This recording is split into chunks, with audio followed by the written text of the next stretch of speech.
Meus amigos, é com muito pesar que eu vou gravar esse vídeo hoje sobre o caso do Cariani. É um vídeo com camadas. É um vídeo que não será fácil, porque ele vai tratar sobre ídolos de certas pessoas.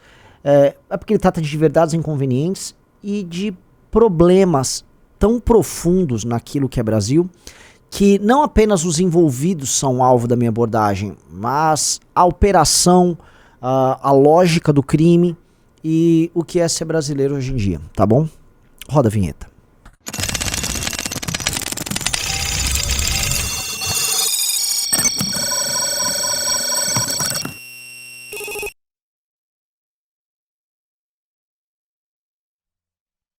Vou trazer as notícias boas aqui pra vocês. Vamos lá, notícia boa número 1. Tá vendo esse link dos novos valores? São os novos preços pra você ser assinante da revista. Agora você vai poder assinar essa revista por R$70 ao mês. Pagando 30 a mais, ou seja, pagando R$100 ao mês, você tem acesso ao clube, à revista e aos congressos do MBL. E por R$150 você tem acesso a todos os congressos e ainda à academia do MBL. Tá? No PEC. Então, se inscreva lá, porque é o seguinte, a gente vai aumentar a tiragem da revista e a gente vai fechar um pacote agora de 1.000 pessoas que estão se inscrevendo. Já tá batendo quase as 1.000 pessoas, já tá com mais de 500. Então se inscreve, põe teu nome, a gente entra em contato e prepara a tua assinatura. 2024 é você com a Valete junto. E outra coisa, quer assinar também o clube, não tem cartão, tá meio quebrado, não tem problema. Entra nesse outro link aqui, tá? E aí nós vamos ajudar a você entrar no clube. Literalmente é você no clube. Vamos dar um jeito de você fazer parte do maior clube de notícias e informações políticas do Brasil. Pois bem, vamos lá, galera. Esse caso do Cariani, ele mexeu demais com as pessoas, tá? O Cariani, acima de tudo, ele era uma pessoa inspiradora para alguns milhões de brasileiros. Primeiro porque ele não era um cara jovem. Ele era um homem de sucesso, já de meia idade, fortão, treinava caras que participavam do Mr. Olímpia, construiu sua marca de suplementos, era um youtuber com um discurso técnico sobre a questão da maromba, não escondia aí as aventuras com esteroides e tal. Era um cara que, vou dar um exemplo, meu pai acompanhava o Cariani, sabe? Meu pai começou a malhar agora, então muitas pessoas foram influenciadas pelo estilo de vida e pelo lance de motivar a pessoa a crescer, literalmente, por parte do Cariani, tá? Então é muito difícil tratar nesses termos aqui, porque pra muita gente o Cariani, ele é inocente, elas não conseguem imaginar que um cara que inspira elas poderia estar relacionado a tráfico de drogas, tá?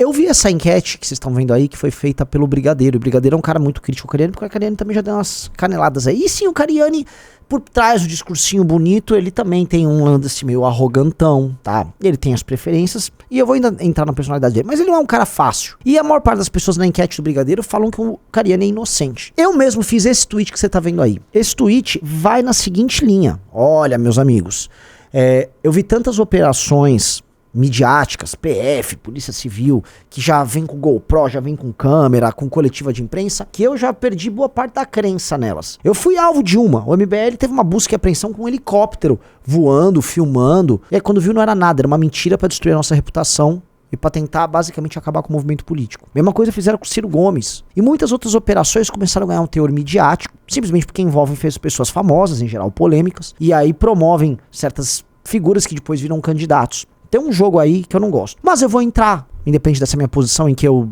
fico suspeito, eu vou entrar no caso em si, porque o caso em si é bastante preocupante, tá? O caso do Cariani aparentemente não tem muito a ver com os casos de investigações midiáticas com objetivos cretinos. Primeiro porque a busca e apreensão, se ela tivesse um caráter meramente midiático, ela também seria estendida a sócios do Cariani no universo da maromba ou outros universos no qual ele tem relações não só, vamos dizer, midiáticas, mas também econômicas. E não foi o caso. Eu fui estudar o que aconteceu na investigação, e a investigação ela é muito específica nas empresas que trabalham com essa transformação de produtos químicos, porque essas empresas, elas fazem uso de métodos um tanto quanto estranhos. A principal dessas empresas, que fatura coisa de centenas de milhões de reais anualmente, e isso precisa ser dito, são centenas de milhões de reais, e maior parte disso não com suplementos, ela estava com uma estranha prática de emissão de notas frias, de dinheiros depositados na boca do caixa, e é uma investigação que já começou lá para 2017, é uma investigação antiga, não dando tom de uma perseguição política, como vi gente falando, não, é uma investigação que tá rodando aí há bastante tempo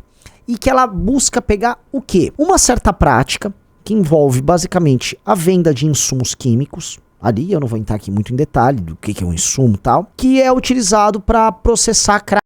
Alguns usam também para cocaína, tal. E esses insumos, que são insumos que você precisa de licença para trabalhar, para produzir, às vezes para importar, eles são, portanto, restritos a algumas empresas de caráter químico, que trabalham desde suplementos, farmacêuticas e tal. E, portanto, eles são, vamos dizer assim, alvo de uma ação logística aqui e de negócios muito sofisticada por parte de facções criminosas, tá? Eu sei disso porque casos similares vêm acontecendo aqui no Brasil.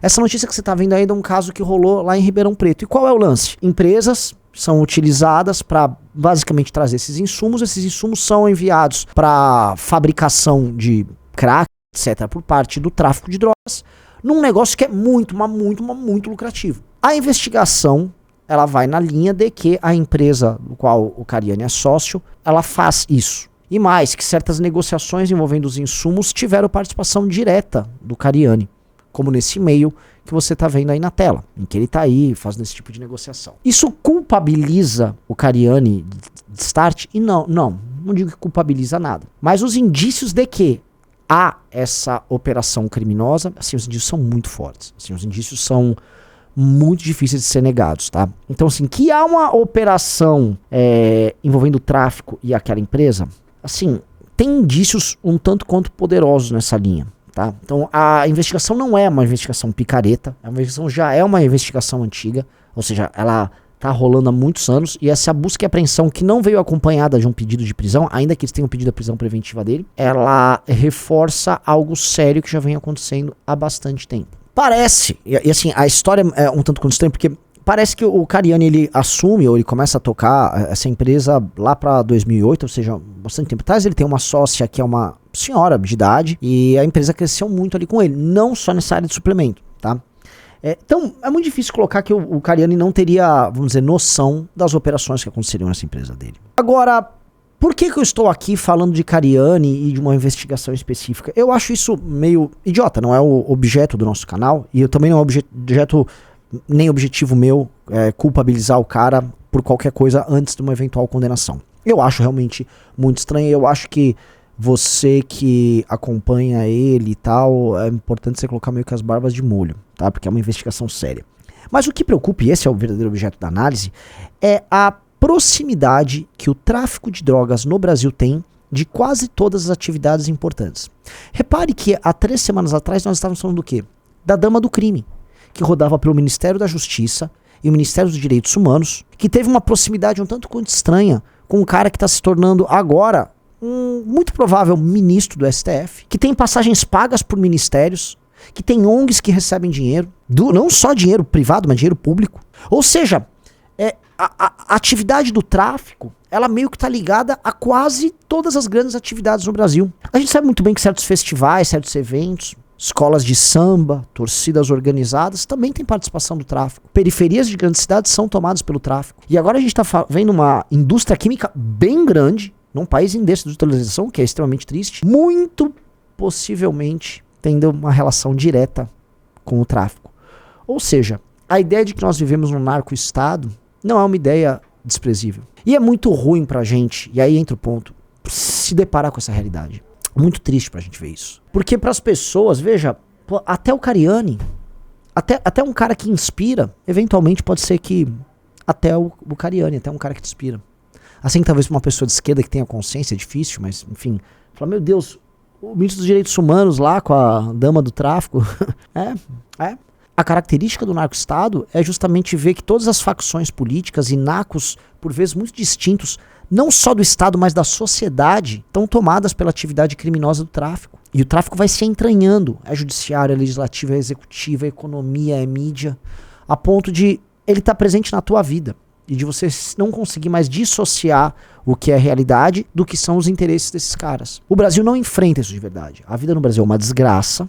Nós temos um poder público horrível, um judiciário horrendo, e ninguém quer enfrentar as coisas como tem que ser enfrentado. Mas se, em se provando verdade, de fato rolar esse envolvimento da empresa do Cariani e do próprio Cariani com o tráfico de drogas, que isso sirva de alerta para todos nós. Que se a gente não trabalhar com inteligência, Polícia Federal, com Receita Federal, COAF, com as polícias, com mudança na nossa legislação penal, a gente nunca vai conseguir vencer essa guerra. Porque, de fato, articulando esses elementos, pode ser que a gente pegue vários nódulos em que o tráfico trabalha. Um desses é, por exemplo, essa indústria de transformação química. E se a gente conseguir articular isso, talvez a gente consiga ir desmontando passo a passo isso, mas vai precisar de uma vontade política muito grande. Vontade similar a que o Milei está tendo em resolver a questão econômica lá, em que ele tomou medidas muito duras, agora na Argentina, tem que ser tomada no Brasil, não só para questões econômicas, mas para essa questão da transformação do Brasil nesse país dominado pelo crime. Tá? Eu não tô com muita esperança, pelo menos no curto prazo. Mas eu peço a você que pelo menos abra os olhos e veja essa história, caso sendo comprovada, como um exemplo de que tá dominado, tá tudo dominado.